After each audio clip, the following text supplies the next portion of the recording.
is the prevailing motivation towards action within the world. It helps us deal with the tough situations to make them bearable by envisioning and seeking a better future from whatever present we may be experiencing. Our emotions determine our motivation, and hope is that flag at the top where what we envision finally reaches actuality. Hope is part of all of our lives.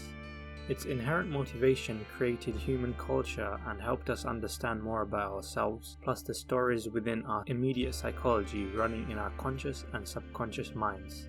Its definition may differ from person to person and reach areas of spirituality, psychology, politics, business, and many other areas. So from this analysis, we can understand how it intersects every and each part of our lives, from ambition to our purchasing decisions. But whatever the case, the constant perception is around seeking a better change for the future.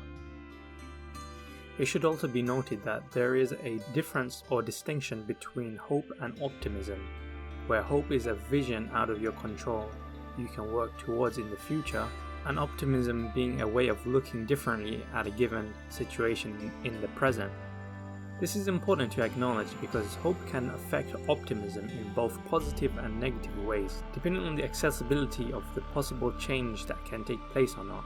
This all links back to motivation and can determine whether you have a good or bad day, whether you become ambitious or not, or even whether you can take actions towards your goals or not. So it is crucial to be realistic, to set expectations and prevent disappointments, as both powers can determine your ability to be proactive and the associations that lead to it, whether it come from motivation or optimism. The deeper meaning behind it is that regardless of the current situation, hope brings the possibility of change. Like a train, whatever thoughts, feelings or ideas are carried within the carriages, hope acts as the driver, fueling and moving forward the rest of the carriages. It gives you a sense of accountability and power over your situation, and may be the motivation you actually need to take action. Now, I did not just face every fear known to snail kind to come down here and watch you hide in your shell. I'm sitting on a crow, for crying out loud! Don't even think about it. Now, my little brother never gives up. That's the best thing about you. So you get out there and you win this, Turbo. Hope is a factor in turning helplessness into a sense of action and control over a given situation. Hope also points to character strengths which parallel kindness and social intelligence.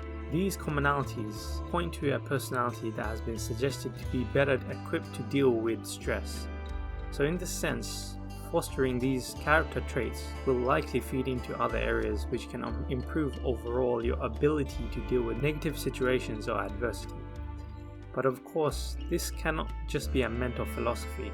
You must take actions to program your brain to feed it into your subconscious for building self-esteem, otherwise this would be no better than personal reminders or affirmations that you post on your fridge. Taking action means that hope can support your goals in a productive way, activating its powers for you to absorb. And once changes take place, you can build enough momentum to have built a vision of the future. Hope has been scientifically shown to improve life satisfaction and self-worth in a program called Building Hope in the Future for at least 18 months after the program had finished. Focusing on failures is seen as a detrimental, ineffective strategy rather than focusing on one's ability or talent, which could point out the biases we may create for either direction. We build an investment into our decisions and a confirmation bias, fueling our beliefs and building or fostering strength in our narratives. This means when we take conscious control in the direction that we want, the likelihood of success would probably be best to invest in the direction that is most beneficial to us rather than a tide that will work against us, as each tide works irrespective. When hope is supported by actions, goals and investment, then it transforms what we would consider wishful thinking into a powerful tool and magnet that is able to direct us and help us benefit from the momentum. The attitude you have towards hope will impact your mental state and is the center of your physical brain as the hub of the mental plane. A rational approach is to take hope as a key on the information available to support your hypotheses. As a realistic point of view, appeals to a theoretical and practical mechanisms in your overall perspective.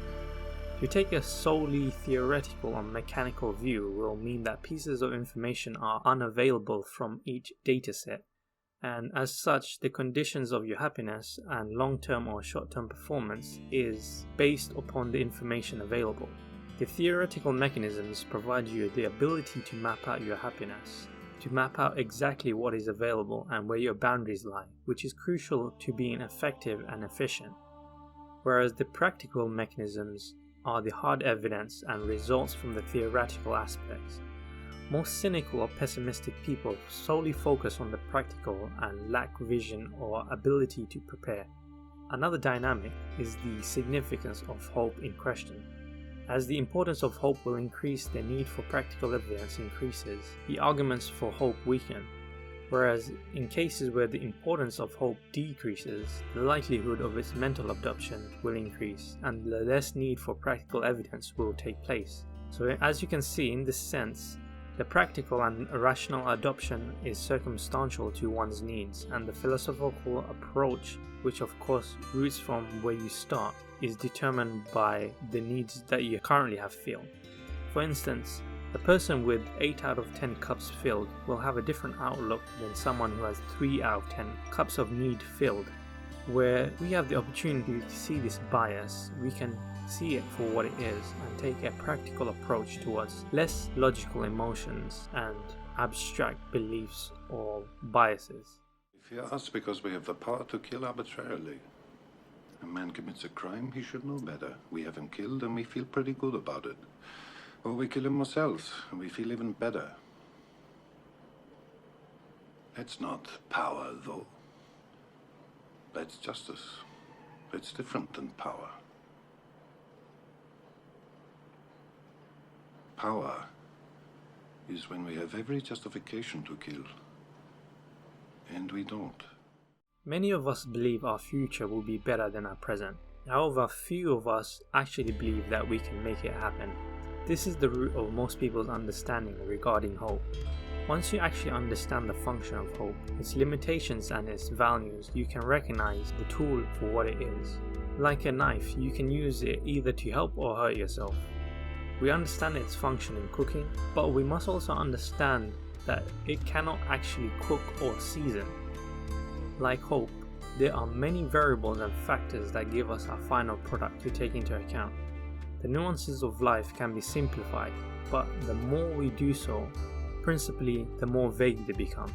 And conversely, the more complicated we make a topic, the more closer to accuracy we achieve. When we think about hope, ask yourself, what is it that we are hoping for? Clarity in your hope will lift your spirits, sustain your energy day to day, and improve your active behaviors. It is efficient when your rational self meets your emotional self in clear and realistic goals. Active functioning strategies to attain your goal and long-term motivation or willpower in the agency of your thoughts and processes will afford you the ability to be engaged and enthusiastic about your future and your work.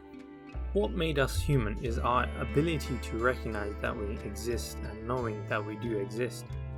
This became the forefront of our consciousness, and what separated us from the animals around us is not our impulses, but our ability to be aware of our impulses or conscious of them. We gain reason by it, and whether we are conscious of it or not, we would cease to exist without it. Hope, in a sense, parallels this awareness, being a theme of our consciousness and emotions associated with its achievements. It is much of the reason behind our rituals, culture, and philosophy, allowing us to visualize and imagine. So then the case becomes even more clear and important regarding the reality of an achievement or the probability of attainment. There is a distinction between wishful thinking and realistic hope. The argument is a struggle most people fight with to confirm their beliefs concerning the pot of gold at the end of the rainbow. The pot of gold is there as the motivation and fuel to our passions. It doesn't exist to be attained, as most successful people will tell you. It is not the goal, it is the journey. The goal is a testament and a trophy of the symbolic journey, and hope is the colors of the rainbow to be appreciated from afar.